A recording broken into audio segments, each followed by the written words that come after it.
Well, that was a fun couple weeks while it lasted, but as you can tell, we're already broken out of commission. Let me fill you in on what's going on with the brand new grill table. Hey, I'm James from Smoking Dad Barbecue, and your eyes do not deceive you. What just 2 weeks ago was a completed grill studio is now back to square one and out of commission. So my Kamado Joe Classic originally had an issue with the support structure and the granite cracking, and that issue has now shown up on the Big Joe. So we're back to where we started. Both Joes are now out in their carts while we get some much needed warranty repair work done so that Casa de Smoking Dad Grill Studio is back in action. But I thought this would be a good quick little update video topic to share with you as I'm just learning more about the process, and there were some specific things in the table design that were causing the issue that I'm having.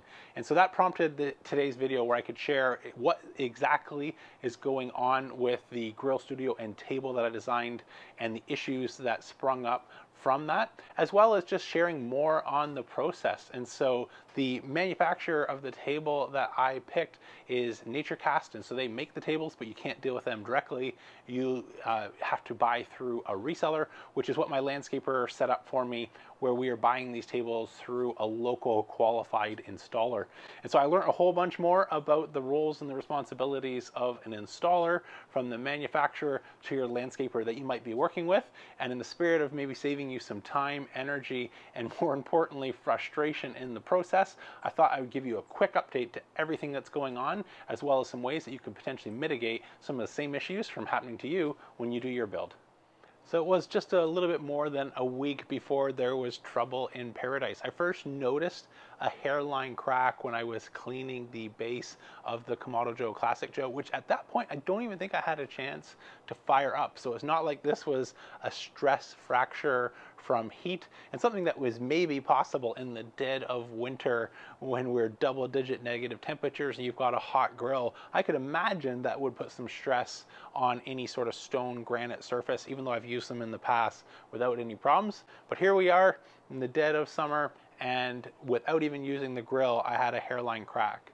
The Granite Company and NatureCast both got involved at this point to come out for a warranty call, but before they could even show up a week later, cleaning the Big Joe, and the exact same thing happened. And so now we've got both grills out so we could take a look. But as soon as we got it out, the picture as to what's going on here started to become a little bit more clear. Let me bring you nice and close and show you what I have versus what we're supposed to have for the supports of the two Kamado grills. So this is the base underneath the granite, and it's identical on both the Classic Joe and the Big Joe. On the Classic Joe, I just have a riser that sits on top of this that I can remove if I ever ended up with two Big Joes. And when I saw this, there was concern from the granite installer and myself, so we ended up putting in a call to double check that this is in fact rated for the weight, and we are reassured that this is exactly what we're supposed to have.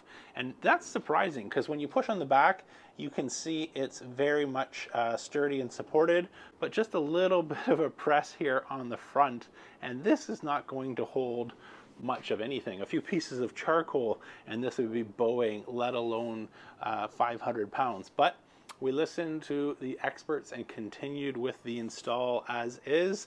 And right here at the front where this bends is exactly where the crack surfaced on both Joes.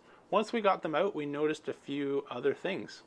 Part of the reason of picking this type of material is that you could throw this entire table into your pool, fish it out a week later, and there'd be no water damage. So when you've got a few spots where there's not stainless steel screws or some plywood in the back there, these are all things that are not to NatureCast specification. That's one of the first things when NatureCast came out and they saw that doesn't belong, some of the screws don't belong, and it turns out this table, this isn't made for Kamados. This is just a regular cabinet.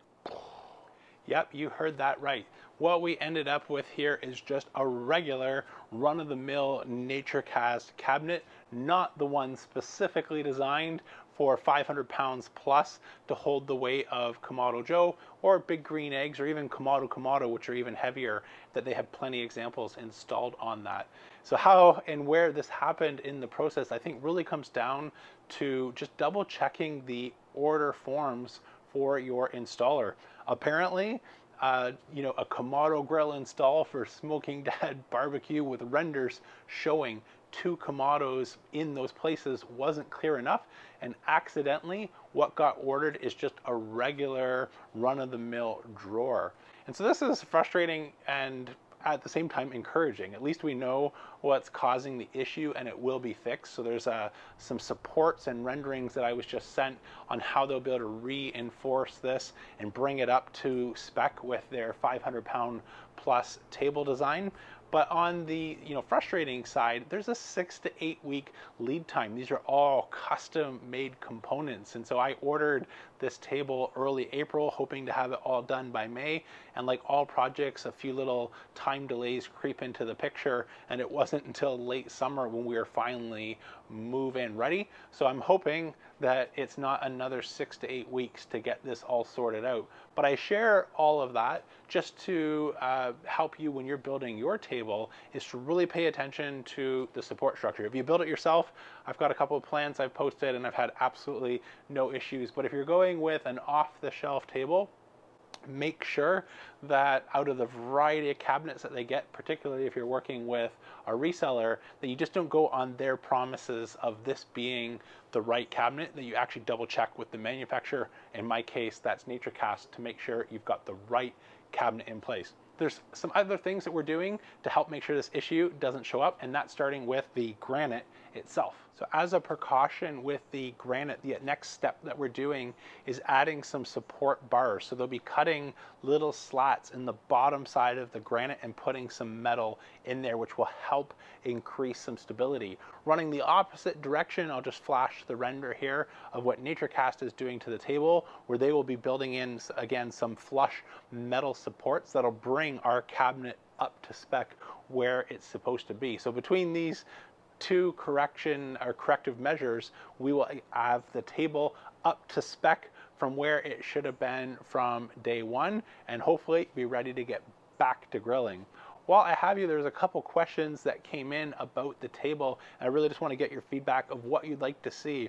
I've got my landscaper, electrical, or even the table folks that I bought the table from on standby to answer some questions, but there were some great ones that came up in the last video, like what did we do for the heaters, or what's the power source, or how many volts do we need to plan, what sort of amperage do we need for things like this if you were to drop in an outdoor refrigerator, which we brought a temporary one here for a party that we're hosting. What about water and irrigation and how to move water off the roof, particularly if you're a bit landlocked like I am here in the middle of the yard and you just don't want that water pooling. So those are some really great questions. Just to make sure I don't miss any more, I want to take the opportunity to ask you now. Let me know in the comments a bit of a stump the chump or ask the expert, and I can pull either the landscaping crew, the electrician, or anyone else involved to answer any of those detailed things like the heaters, the specs, the irrigation, low voltage, types of bulbs, etc. All the things that I don't know anything about, other than how expensive